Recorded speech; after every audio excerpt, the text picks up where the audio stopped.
Dear students, I welcome you all and welcome to another video lecture of Introduction to C++ 11th class. Okay. So आज की इस video lecture में हम लोग पढ़ने वाले टोकन्स के बारे में। तो टोकन्स क्या होते हैं और कितने टाइप्स के टोकन्स C++ में यूज होते हैं वो आज की इस वीडियो लेक्चर में हम लोग पढ़ेंगे। ओके। सो अगर बात करें हम लोग टोकन्स की तो आप लोगों को पहले ही सेंटेंस से समझ में आ जाएगा कि टोकन्स क्या है। Okay. The smallest individual units in a program are known as tokens. इसका मतलब ये हुआ कि हम लोग जो प्रोग्राम में यूज करते हैं काफी सारी चीजें, ठीक है, वो सारी की सारी चीजें क्या है, टोकन्स है। ओके। तो जैसे हम लोग कीवर्ड्स यूज करते हैं, आइडेंटिफायर्स यूज करते हैं, कांस्टेंट्स यूज करते हैं, स्ट्रिंग्स यूज करते हैं, ऑपरेटर्स यूज करते हैं, तो ये सारे क्या है, टोकन्स है। ओके। तो अभी हम लोग इसके बारे में डिटेल्स में देखते हैं कि कीवर्ड्स, आइडेंटिफायर्स, कांस्टेंट्स और स्ट्रिंग्स, ऑपरेटर्स ये क्या है। ओके।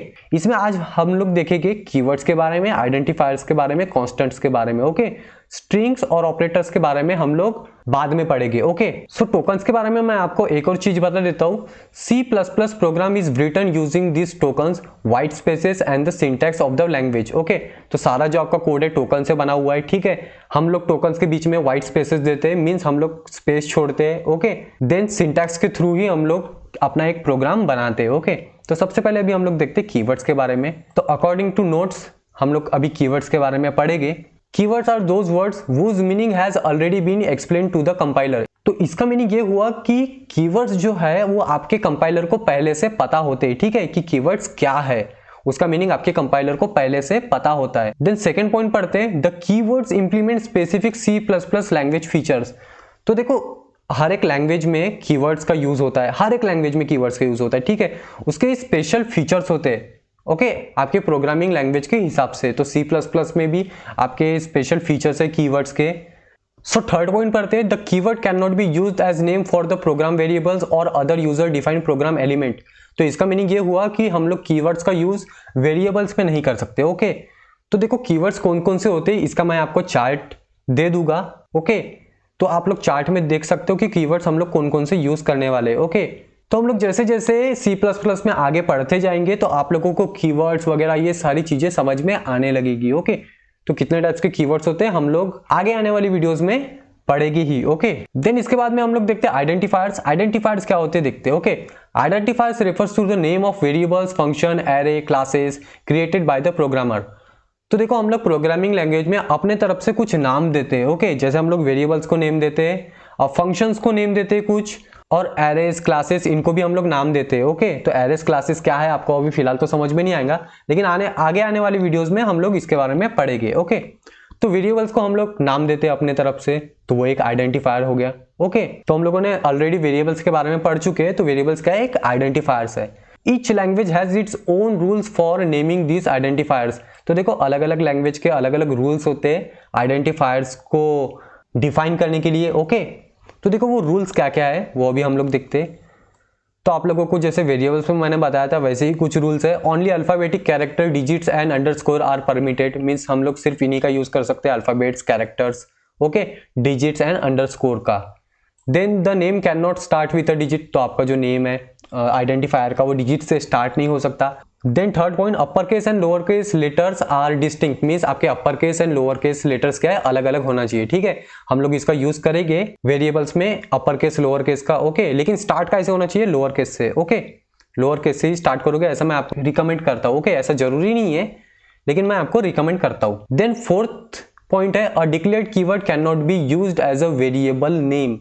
तो देखो आपका जो डिक्लेयर्ड कीवर्ड होगा वो वेरिएबल नेम नहीं होना चाहिए। जैसे हम लोग कुछ क्लास वगैरह का यूज करते हैं जिसमें आपका वेरिएबल नेम नहीं होना चाहिए, ठीक है, एज सेम एज आपके क्लास का name.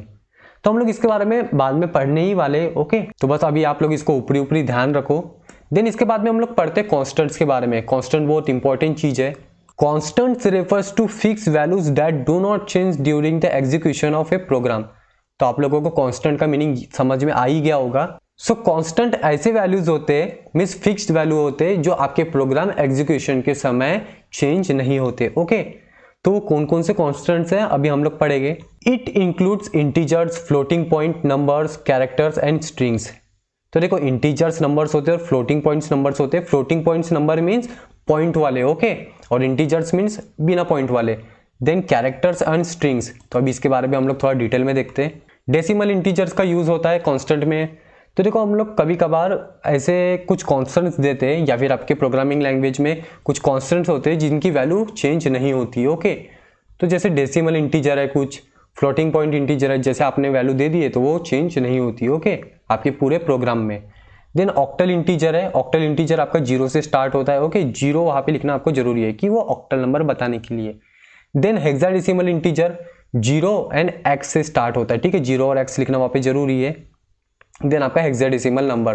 Then string constant, string means एक कंप्लीट सेंटेंस बोल सकते हैं हम लोग, ठीक है, मीन्स कलेक्शन ऑफ कैरेक्टर्स। तो देखो ये कलेक्शन ऑफ कैरेक्टर्स है, जैसे मैंने यहाँ पे हेलो वर्ड लिखा हूँ डबल कोट्स में, तो ये चेंज होगा क्या? नहीं होगा चेंज, ठीक है। देन कैरेक्टर कांस्टेंट, जैसे एक single character, okay, single quote में ही है। तो ये होते हैं आपके constants. Okay, decimal integer, floating point integer, octal integer, hexadecimal integer, string constant and character constant. Then इसकी बाद में बहुत इंपॉर्टेंट चीज है, वो है आपका बैकस्लैश कैरेक्टर कांस्टेंट, ठीक है। तो इसके पहले की वीडियो में मैंने आपको बताया था न्यू लाइन के बारे में, ओके, जहां पे हम लोगों ने बैकस्लैश देके एन लिखे थे डबल कोट्स के अंदर में, ठीक है। तो अभी वैसे ही कुछ बैकस्लैश कैरेक्टर कांस्टेंट्स के बारे में हम लोग पढ़ेंगे, ओके, जो कि हम लोगों को C++ में यूज करना है, ठीक है। So backslash characters constants are escape sequences. They are not printable characters, but they are used in output functions. For example, /n is new line characters. तो देखो वो जैसे कि वैसे प्रिंट तो नहीं होते लेकिन आउटपुट डिस्प्ले करने में हेल्प करते हैं। ओके, तो देखो कुछ कोड्स हमने दिए हैं बैकस्लैश कैरेक्टर्स के। तो जैसे /b है, ये बैकस्पेस के लिए यूज होता है।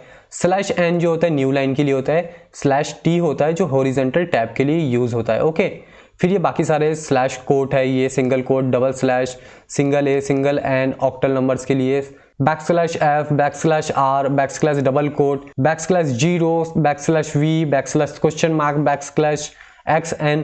तो ये बहुत सारे हैं। इनके बारे में हम लोग जैसे जैसे वीडियोस, इनके बारे में हम लोग जैसे जैसे आगे में C++ में पढ़ते जाएंगे तो इनके बारे में भी हम लोग पढ़ते जाएंगे। ओके, तो हम लोगों को यहाँ पे सबसे इंपॉर्टेंट है /n, ओके, न्यू लाइन के लिए, और /t भी यूज पड़ता है लेकिन हम लोग सबसे ज्यादा मोस्टली अगर यूज करते हैं तो /n का, ठीक है। फिर ये बाकी जो चीजें ये हम लोग रेयरली ही यूज करते हैं, ठीक है। तो ये याद रखना बैकस्लैश कैरेक्टर कांस्टेंट्स। ओके, तो ये हो गया आपका कांस्टेंट्स, जो कि आपकी फिक्स वैल्यू होती है, जो कि आपके प्रोग्रामिंग एग्जीक्यूशन के समय चेंज नहीं होती। ओके, उसकी वैल्यूज चेंज होती है क्या? नहीं होती। तो मैं आपको एक सिंपल एग्जांपल बता देता हूँ। जैसे हम लोग कुछ वेरिएबल डिक्लेयर करते हैं, ठीक है, साथ में उसका डेटा टाइप भी होता है। जैसे हमने इंटीजर की है, ओके, तो इंटीजर की सपोज वैल्यू है 2 बाइट्स, ओके, तो वो 2 बाइट्स ही वैल्यू रहेगी, ठीक है, इंटीजर की। उससे ज्यादा हो सकती है क्या? नहीं हो सकती। ओके, डेटा टाइप के ऊपर डिपेंड करता है, तो वही होते हैं कॉन्स्टेंट्स। ओके, तो नेक्स्ट वीडियो में हम लोग पढ़ेंगे डेटा टाइप्स के बारे में, काफी डिटेल में हम लोग डेटा टाइप्स के बारे में पढ़ने वाले हैं। ओके, सो जुड़े रहिए C++ की सीरीज में। आई होप आपको आज के टॉपिक समझ में आ गए होंगे।